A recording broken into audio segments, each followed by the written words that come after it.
آج کا دن جو ہے اس کی ایک اہمیت ہے جسے ہم بلیک ڈے کے طور سے مناتے ہیں، یاد کرتے ہیں، اس وجہ سے کہ یہ وہ دن تھا جس دن ہندوستان نے ریاست جوناگڑھ کی جو فزیکل ٹیریٹریز تھیں اس کا قبضہ اس نے اپنی فوج کے ذریعے سے لے لیا، اور ہم یہ سمجھتے ہیں کہ یہ قبضہ جو لیا اس نے اور جو فوج کشی کری یہ انتہائی ایک غلط اقدام تھا، and it was against the norms and the principles of all international law.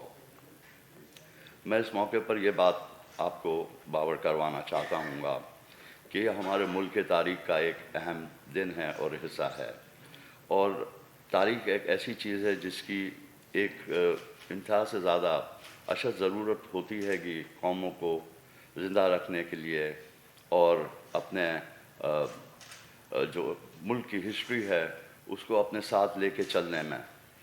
تو اس وجہ سے اگر جو آپ اپنے ملک کی جو ہسٹری ہے اس کو آپ نظر انداز کر دیں گے تو پھر they say that the nation loses themselves and they run in darkness۔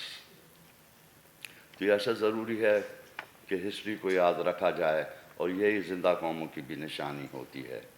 ریاست جوناگڑھ ایک فرسٹ کلاس 15 گن سلوٹ ریاست تھی، اور جس کی ٹیریٹریز جو تھی وہ کمپرائز کرتی تھی آن اپروکسیمیٹلی 4000 اسکوائر مائلس، اور اس کے اوپر جو سمندری ساحل لگتا تھا بحر عرب پہ that was about 100 miles off coast line, جس پر کئی بندرگاہیں بھی تھیں۔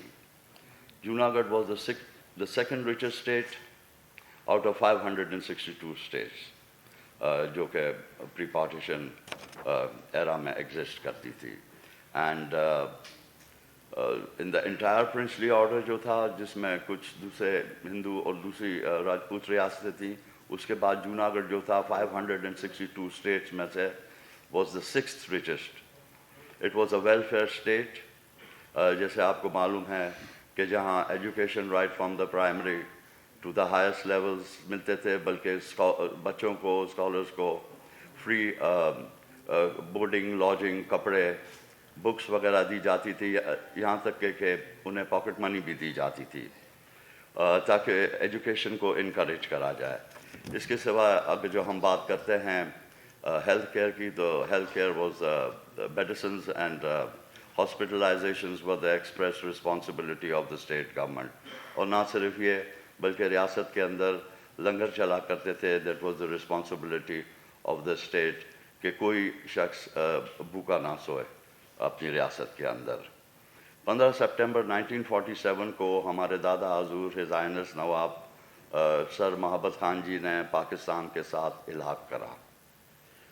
یہ جو تھا، یہ معاہدہ جو تھا، this was an international treaty, اور یہ انسٹرومنٹ آف ایکسیشن کہلاتا تھا۔ اس معاہدے کو on behalf of the state of Pakistan Quaid Azam رحمۃ اللہ علیہ نے قبول فرمایا۔ اس کے بعد اس معاہدے کو the first assembly of Pakistan, جو کہ کانسٹیٹیوٹ اسمبلی آف پاکستان بھی کہتے ہیں، اسے ریٹیفیکیشن دیا۔ تو جب government of India act 1935 and Indian independent act of 1947 جب وجود میں آئے، they were also endorsed by the British Parliament at that time۔ تو اس میں یہ ہوا the paramountcy جو ایکسرسائز کر رہا تھا برطانیہ اوور ہندوستان، وہ لیپس ہو گئی اینڈ they receded۔ اور اس کے علاوہ جو تھی ایک سلطنت میں سے 2 ڈومینینز بنے، the dominions of Hindustan and the dominions of Pakistan. اور اس کے علاوہ جو sovereign rulers تھے of the respective states، انہیں یہ رائٹ دیا گیا کہ whether they want to remain independent یا they want to accede the state to the dominions of Pakistan یا they want to accede the dominions they want to accede their states to the dominions of Hindustan۔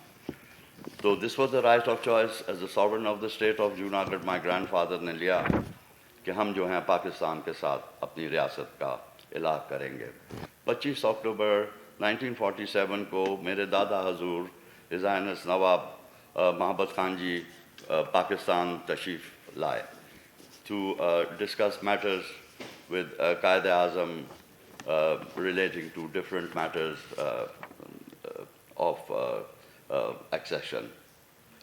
تو جب ہندوستان کو اس بات کا پتہ لگا کہ نواب صاحب وہاں ریاست میں موجود نہیں ہیں اور پاکستان گئے ہوئے ہیں، تو ہندوستان نے اپنی فوجیں بھیجی اور ان نے ریاست جوناگڑھ کا قبضہ لے لیا، جس طرح ہندوستان نے دوسری ریاستوں کے ساتھ بھی کرا. ان نے زبردستی پرنسلی اسٹیٹس کو کے اوپر دباؤ ڈالا کہ وہ جو ہیں اپنا انسٹرومنٹ آف ایکسیشن جو ہے ہندوستان کے ساتھ سائن ان کریں. تو اس وقت جب ہمارے دادا حضور یہاں تشریف لائے پاکستان، تو ان کے ساتھ تقریباً 3.5 سے 4 لاکھ آدمی 1947 میں مائیگریٹ کر کے یہاں آیا. آج وہ تعداد جو ہے ان کی تقریباً 20 سے 25 لاکھ سے اوپر ہو چکی ہے گی. اس میں آپ کو یہ بتاتا چلوں کہ کافی لوگ جو تھے ان کا تعلق جو تھا وہ بزنس کمیونٹی سے تھا. تو جب وہ آئے یہاں تو ان نے آنے کے ساتھ پاکستان کی انڈسٹری کو اسٹیبلش کرا. They were the pioneers in establishing the industry and the economy of Pakistan. اور اس کے بعد پیسہ بھی آیا اس زمانے میں. اور اگر جو ہم this was in the field of business. پھر جب ہم سوشل ویلفیئر کی بات کرتے ہیں تو آپ دیکھیں کہ جیسے مولانا ستار ایدی تھے، ان کا تعلق جو ہے وہ بھی ریاست جوناگڑھ سے تھا. اور اگر جو اس کے بعد اگر جو آپ کنٹریبیوشن دیکھنا چاہتے ہیں ان دا فیلڈ آف سپورٹس، تو آپ دیکھیں دا محمد برادران جو تھے ان کا تعلق بھی ریاست جوناگڑھ سے تھا. جب اس کے بعد ہندوستان نے قبضہ کر لیا ریاست جوناگڑھ پر، تو سر ظفر اللہ جو پاکستان کے سب سے پہلے فارن منسٹر تھے، وہ یونائٹڈ نیشنز آرگنائزیشن میں یہ جوناگڑھ کا کیس لے کے گئے اور ان نے جا کے وہاں داخل کر دیا.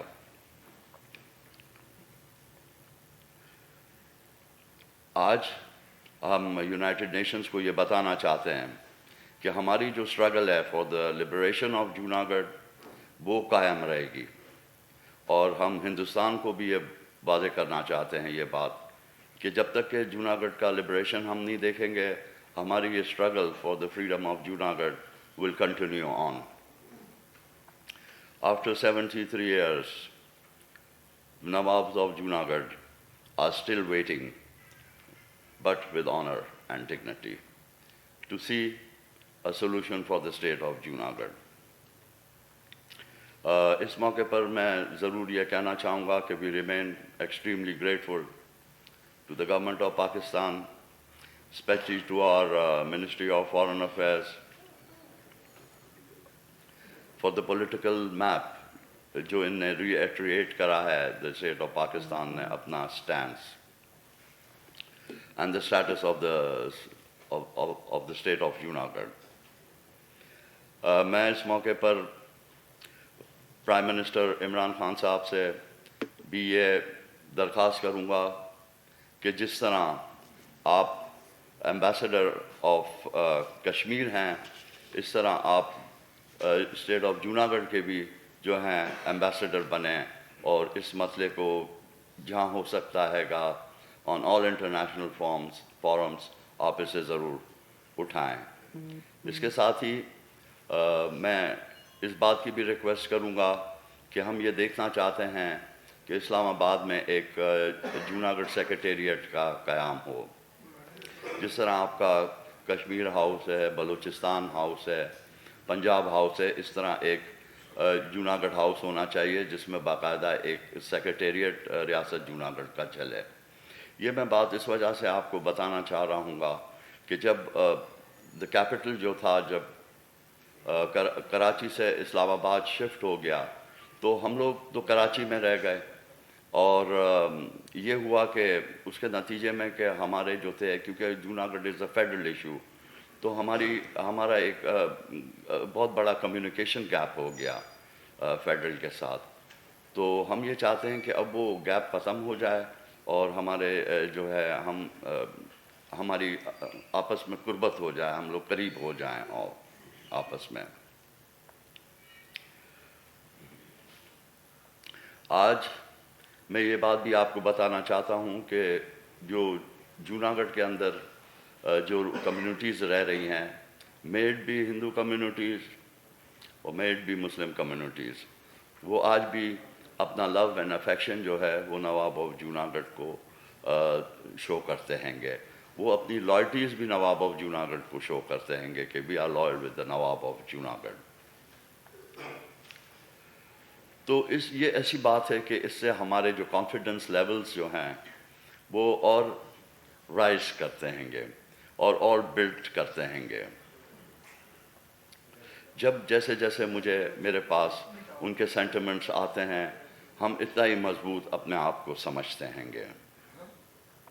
میں اس موقع پر آپ کو یہ بات بتانا چاہتا ہوں کہ I will not give up until our goals are achieved. جب تک کہ ہم یہ جوناگڑھ کا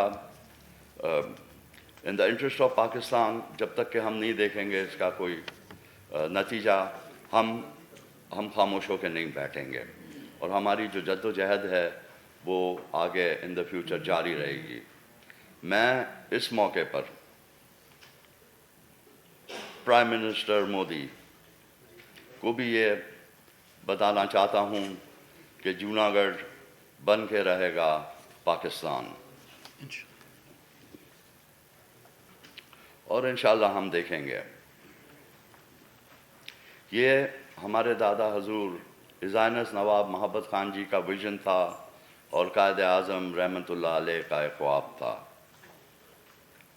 اور جب میں اس دنیا سے رخصت ہو جاؤں گا تو میں آپ کو یہ بتانا چاہتا ہوں گا کہ مجھ جیسے اور لوگ آ جائیں گے who will take the torch and become the torch bearers and will go ahead in the future. Junagadh ایک پاکستان کا حصہ تھا اور آج بھی پاکستان کا حصہ ہے.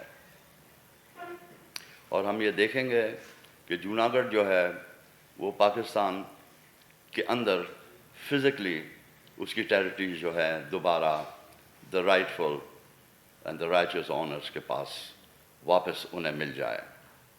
میں اس موقع کے اوپر I wish to thank you all for the support and Pakistan زندہ باد, and I wish to thank you all once again.